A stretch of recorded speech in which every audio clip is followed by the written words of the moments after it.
Hello guys, अस्सलाम वालेकुम। मैं मोहम्मद कमर, आप देख रहे हैं मेरा यूट्यूब चैनल मार्क अलेवान। गाइस, 14 अगस्त पाकिस्तान का यौम आज़ादी है।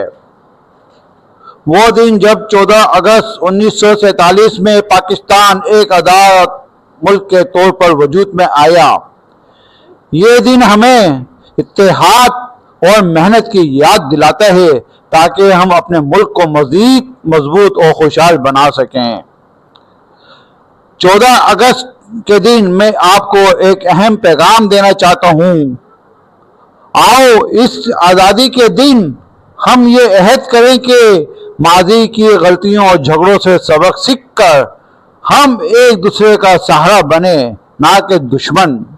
हम सब एक ही परचम के साए तले हैं। हमारी पहचान पाकिस्तान है। हमारा मकसद इसकी तरक्की और खुशहाली है। मोहब्बत, बर्दाश्त और इत्तेहाद, यही असल आज़ादी का मतलब है। इस आज़ादी के दिन को मैं अपने इस शेर के साथ अपनी पैगाम को ख़त्म करूँगा। ए अर्ज़ पाक, तेरी हुर्मत पे कट मरे हम। ए अर्ज़ पाक, तेरी हुर्मत पे कट मरे हम।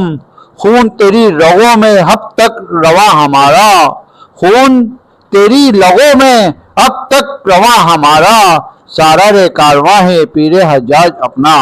इस नाम से बाकी इस नाम से बाकी है कारवां अपना। इस नाम से बाकी कारवां अपना। Thank you very much.